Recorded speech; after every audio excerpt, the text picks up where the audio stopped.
Mark Chen's peaceful life in Oakwood Heights came to an abrupt end with the screech of moving truck brakes on a crisp September morning. The sound cut through his usual ritual of enjoying French press coffee on his meticulously maintained front porch, a rare moment of tranquility before his demanding shifts as a neurosurgeon at Metro General. He watched with mild curiosity as 5 uniformed movers orchestrated an elaborate dance of designer furniture and carefully wrapped artwork into the Victorian-style house across the street, which had stood empty since the Hendersons' quiet departure 3 months ago. The new owner's arrival was anything but quiet. Patricia Wellington emerged from a gleaming black Tesla Model X, her Louboutin heels clicking against the concrete with military precision. She wore a cream-colored street John suit that probably cost more than most residents' monthly mortgage payments, her silver-streaked blonde hair pulled into an immaculate chinin. 2 designer handbags dangled from her manicured fingers as she barked rapid-fire instructions into her AirPods Pro, seemingly conducting both her movers and a remote business meeting simultaneously. No, no, no. Her voice carried across the peaceful street with surprising force. That's a genuine Restoration Hardware sectional. It does not go into the basement media room. And Jonathan, I need those HOA bylaws emailed to me immediately. Yes, all of them. She paused to fix one of the movers with a glare that could wilt artificial flowers. Careful with that box. It's a limited edition Lalique Crystal Collection. Mark's neighbor Tom, a retired high school teacher who'd lived in Oakwood Heights for 20 years, wandered over to share his morning observations. Former HOA president from Beverly Hills, he murmured, keeping his voice low. My sister lives in her old neighborhood. Apparently, she once tried to ban children from playing outside on Sundays because it disrupted the community's aesthetic tranquility. Within 48 hours of arrival, Patricia's presence rippled through the community like a stone thrown into a previously calm pond. 3 separate homes received hand-delivered letters about their violations. The Patels' rose bushes were 2.3 inches taller than regulation. The Johnsons' mailbox paint was antique white instead of the approved classic white, and the Rodriguez family's basketball hoop was visible from the street during non-recreational hours, which Patricia claimed was explicitly prohibited in a bylaw that nobody else had heard of before. But it was her masterstroke that truly showcased her tactical genius. Somehow, through a combination of networking, thinly veiled threats about property value decline, and an emergency HOA board session that she herself organized, citing an obscure rule about new resident representation, Patricia managed to get herself appointed as the board's Community Standards Compliance Officer, a position that hadn't existed until she created it. Mark observed this whirlwind of activity from his usual spot on the porch, absently noting how the morning sun caught the edge of his coffee mug, a cherished souvenir from his residency days at Johns Hopkins. After 15 years of performing high-stakes brain surgery, he developed an almost supernatural ability to sense when trouble was brewing. Right now, every one of those finely tuned instincts was screaming at him. Yet even with all his medical training and intuition, he remained blissfully unaware that he was about to become Patricia Wellington's primary target in what would become Oakwood Heights' most legendary neighborhood dispute. The pre-dawn darkness of 5:45 a.m. wrapped around Mark like a familiar blanket as he stepped out of his house, travel mug of coffee in one hand and his specialized surgical kit in the other. Today's procedure was particularly delicate. A teenage girl with an aggressive brain tumor that other surgeons had deemed inoperable. He'd spent weeks planning the approach, studying her scans until he could see them behind his closed eyelids. His measured stride toward his Tesla Model 3 came to an abrupt halt. There, gleaming under the streetlight like some sort of malevolent chrome and metal barrier, sat Patricia's Range Rover Autobiography. All $120,000 worth of it, positioned with the precision of a military blockade across his driveway. The placement was too perfect to be accidental, just far enough in to make exit impossible, but close enough to the curb to maintain plausible deniability to any passing HOA board members. Mark's first instinct was to check his security cameras. The footage would later show Patricia parking there at exactly 5:30 a.m., checking the position 3 times, and then returning to her house. This wasn't a coincidence. She'd done her homework. After 2 weeks of living across the street, she'd learned his surgery schedule as meticulously as he'd learned his patient's tumor dimensions. Through her bay window, Patricia sat in her immaculate breakfast nook, illuminated like a stage actress under carefully positioned recessed lighting. She wore full makeup at this ungodly hour, her silver-streaked hair freshly styled, calmly sipping what appeared to be Earl Grey tea from Wedgwood bone china. Her performance was Oscar-worthy. One manicured hand held her phone to her ear as she gestured animatedly, clearly in an important business call that couldn't possibly be interrupted. Mark's knuckles rapped against her door with increasing urgency. Once, twice, 3 times. Each knock echoed in the pre-dawn quiet, surely loud enough to be heard over any legitimate phone conversation. Through the window, Patricia's only response was to gesture more emphatically into her phone, as if this imaginary conversation had just reached a crucial point that required her full attention. After 5 minutes of knocking, she finally acknowledged his presence by reaching over with elegant deliberateness and drawing the custom silk curtains with a dismissive flick of her wrist. The message was clear. She had all the time in the world, and he had none. His phone buzzed. A text from the surgical team. They were already prepping the patient, 16-year-old Sarah Mitchell, for her 7:00 a.m. procedure. Her parents had driven 3 states to reach his hospital after every other surgeon had turned them away. He promised them hope when no one else would. And now, here he was, standing in his driveway at 5:52 a.m., watching precious minutes tick away while an HOA tyrant played out her petty power game. With trembling fingers, more from rage than the morning chill, Mark opened his Uber app, the surge pricing mockingly displayed, $89 for the emergency ride to Metro General.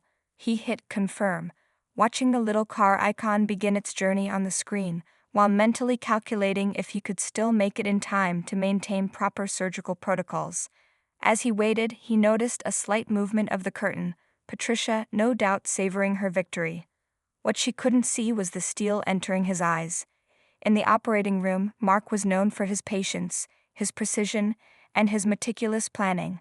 Patricia Wellington had just made herself his next project, and he approached neighborhood disputes with the same thoroughness he brought to brain surgery. Patricia Wellington had weaponized passive aggression into an art form, and Mark was about to experience her magnum opus. The campaign began subtly, like a slow-acting poison administered by a patient assassin. After learning about his rotating hospital shifts from the chatty mailman, she orchestrated her strategy with military precision. First came the emergency HOA coffee meetings, always scheduled exactly 2 hours into Mark's post-night shift sleep. The invitations arrived in elegant cream-colored envelopes, each marked URGNT, mandatory attendance required in gold calligraphy. The meetings themselves were held on Patricia's front lawn, directly under Mark's bedroom window, with her signature high-pitched laugh cutting through his blackout curtains like a diamond through glass. "Oh dear," she would exclaim, loud enough to penetrate his double-paned windows, "we simply must discuss these concerning nighttime activities in the neighborhood. Why, just last night I observed lights on and movement in number 1842 at 3 in the morning. What legitimate business could anyone have at such hours?" When Mark installed state-of-the-art security cameras, Patricia's Range Rover developed an uncanny ability to catch the morning sun at precisely the angle needed to blind his bedroom window with reflected light.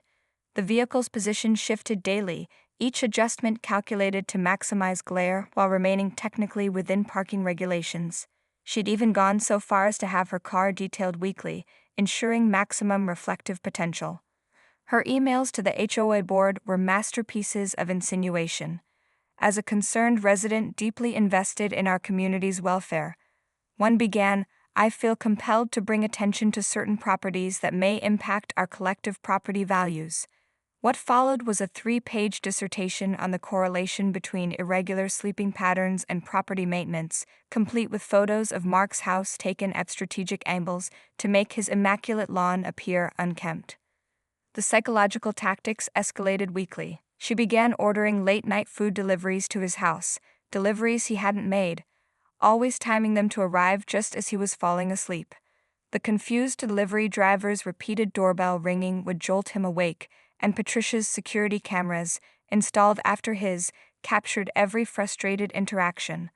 When Mark started parking his Tesla in the garage to avoid her vehicle's sun reflection, Patricia launched Operation Garden Party. She positioned her prized collection of wind chimes, 23 in total, each tuned to a different irritating frequency, along the property line nearest his bedroom.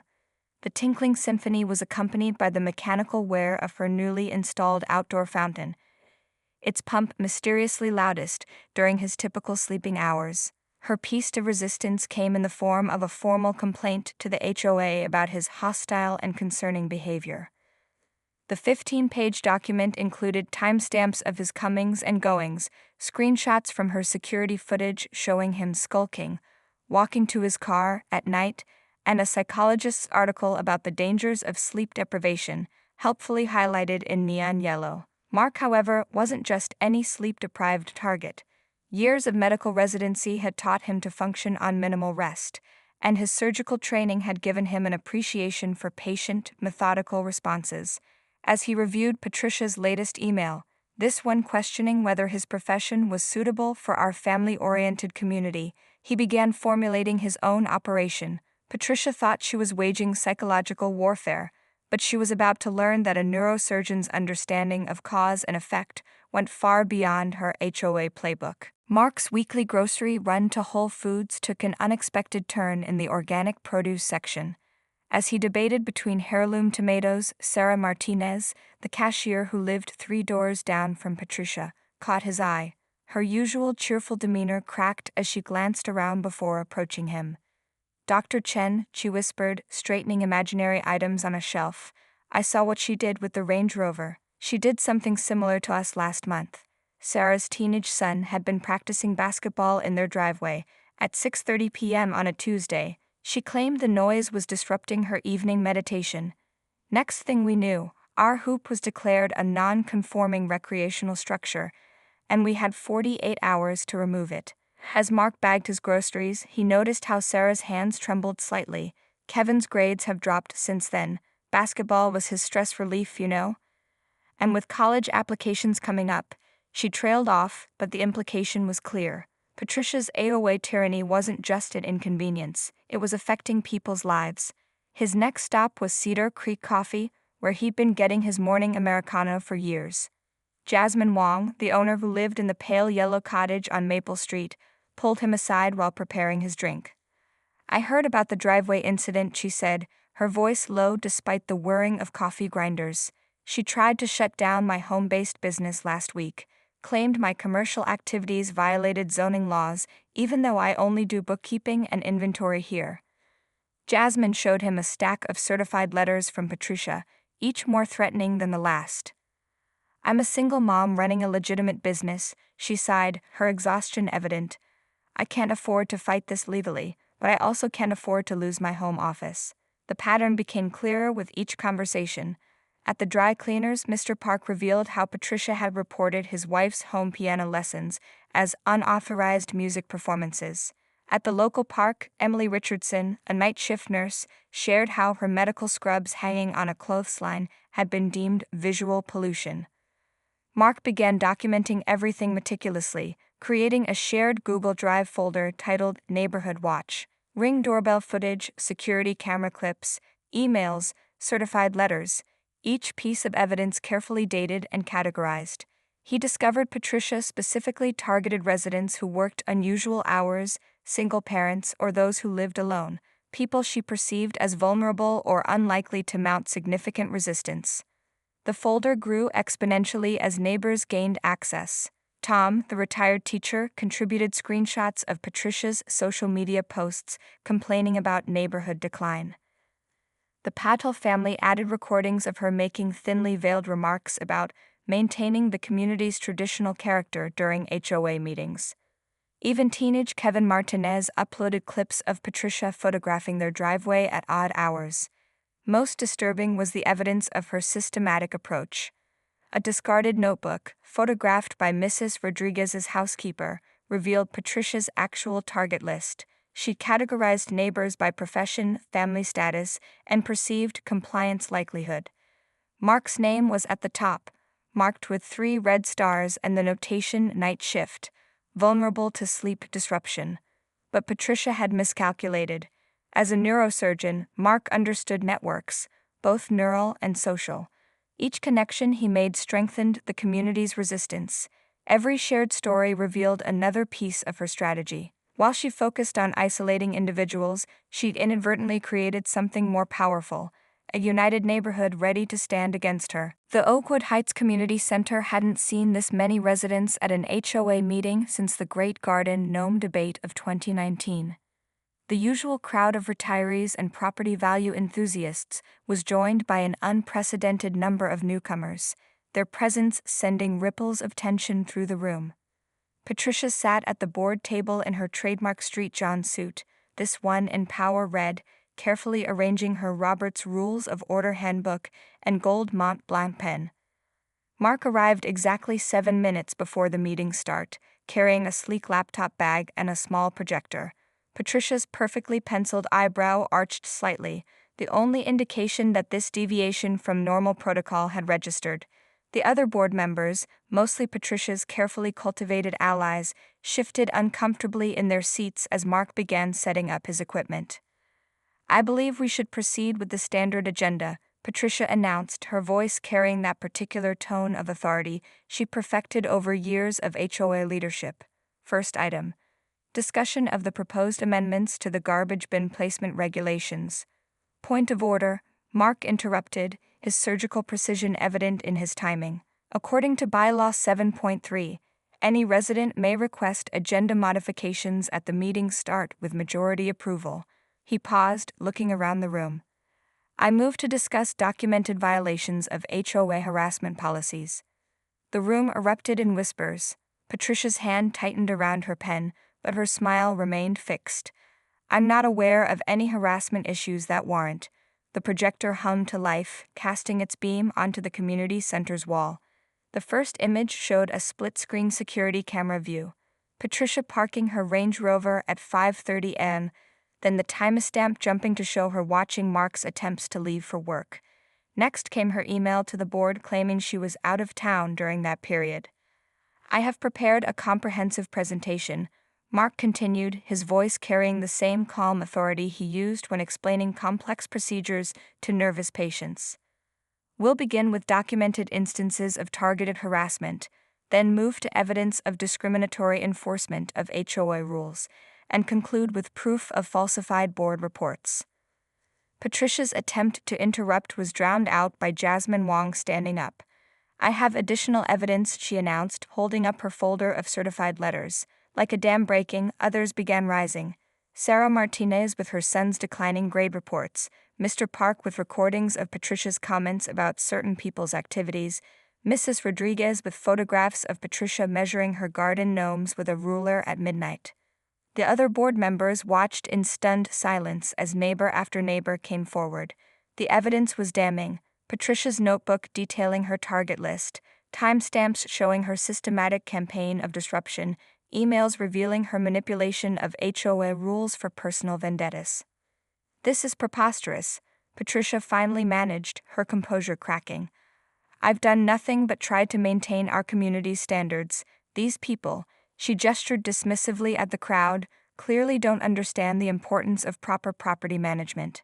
Actually, Tom spoke up from the back. "As a former real estate attorney, I can confirm that several of these actions constitute harassment under state law. The board's liability insurance might not cover intentional acts of discrimination." The other board members' faces paled at the mention of legal liability. Patricia's carefully constructed facade began to crumble as she realized her own tactics were being used against her.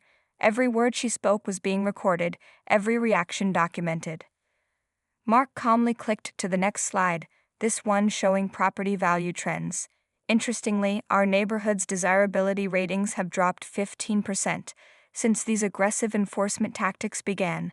Now shall we discuss the actual impact on our community's standards?" The shrill ring of Mark's phone pierced the 3:17 a.m. darkness like a scalpel through tissue.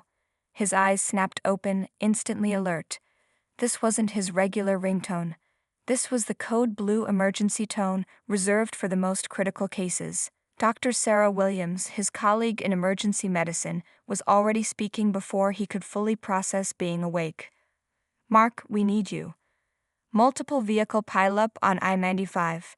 19-year-old female, severe traumatic brain injury. CT shows an epidural hematoma with midline shift. ICP's climbing and she's showing signs of uncal herniation.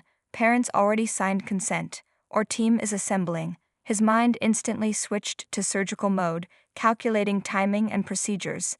"Send me the scans. I'm leaving now." He was already moving, muscle memory guiding him through the familiar dance of emergency preparation. Surgical kit, hospital ID, scrubs in his go bag. All ready by the door as always. The CT images loaded on his phone as he grabbed his keys. The hematoma was massive, pressing dangerously against the brain tissue.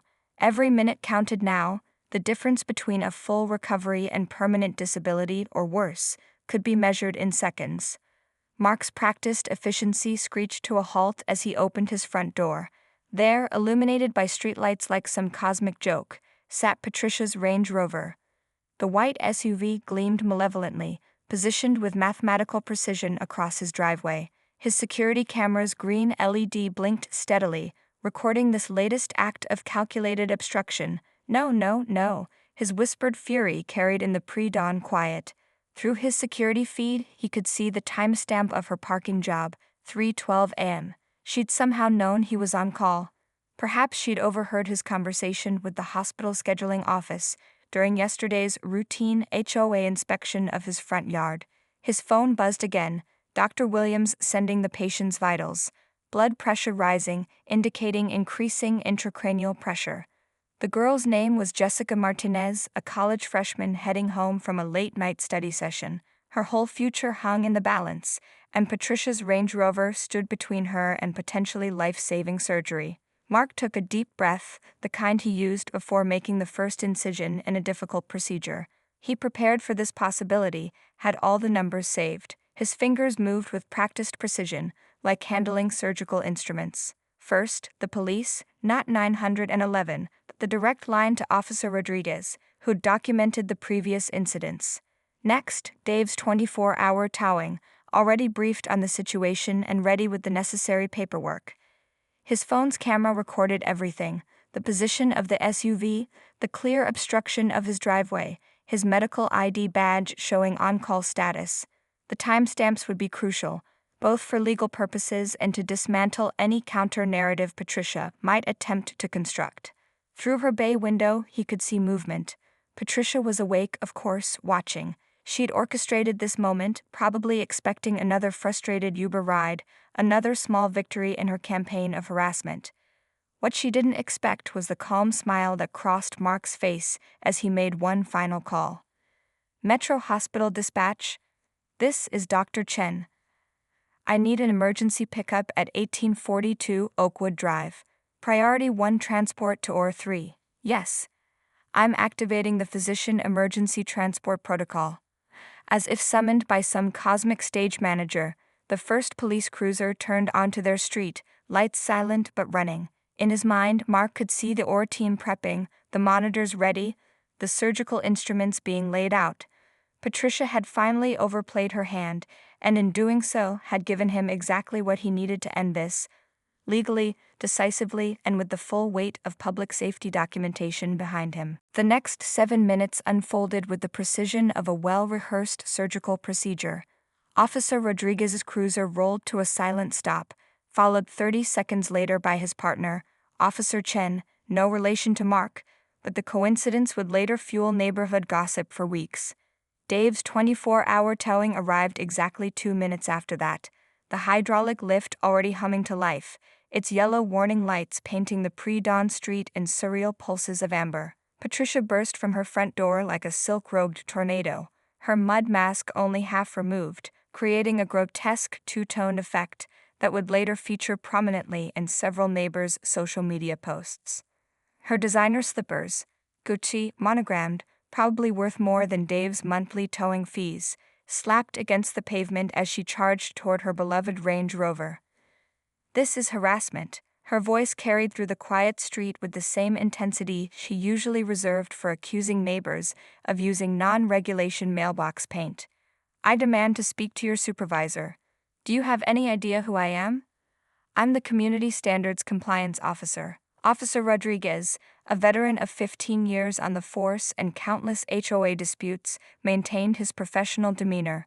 Ma'am, your vehicle is illegally blocking access to a medical professional's driveway during an emergency call.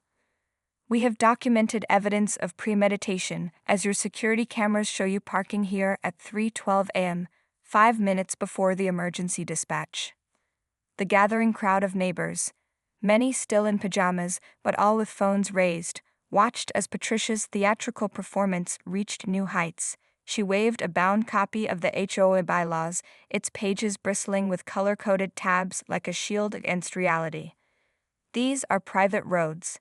The HOA has jurisdiction. I'll have all of your badges. And you," she pointed a trembling finger at Dave, who was efficiently attaching the tow cables to her SUV, "I'll sue your company into bankruptcy." Dave, a man who'd seen everything in 20 years of towing, didn't even pause. "Ma'am, we have a contracted agreement with the HOA for emergency services. Article 7, Section 12 of your bylaws, which you personally amended last month. Would you like me to quote it?" Mark, who had already been picked up by the emergency medical transport and was en route to the hospital, had left behind a perfectly orchestrated scene. The police bodycams were recording. Security cameras from 3 different houses captured multiple angles. Mrs. Rodriguez's Ring doorbell caught Patricia's increasingly desperate attempts to prevent the towing, including an ill-advised moment when she tried to climb into the Range Rover as it was being lifted. The coup de grace came from Tom, the retired teacher, who had emerged with his iPad displaying that HOA's newly digitized records. "Patricia, you might want to review the emergency vehicle access regulations you yourself introduced last quarter. Specifically, the parts about zero tolerance for obstruction and immediate removal of vehicles blocking emergency personnel." As the Range Rover ascended on Dave's hydraulic lift, Patricia's composure finally shattered completely. Her carefully maintained facade of HOA authority crumbled as she realized every argument she tried to make was being undermined by her own previously established rules and regulations. Officer Rodriguez handed her a citation along with a business card for Dave's impound lot.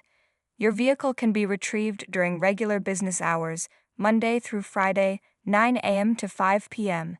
Cash or credit card only." He paused, then added with professional neutrality, "There's a 50% surcharge for after-hours emergency towing, as per the HOA guidelines updated in last month's meeting." The neighbors, many of whom had suffered under Patricia's reign of bureaucratic terror, didn't even try to hide their satisfaction.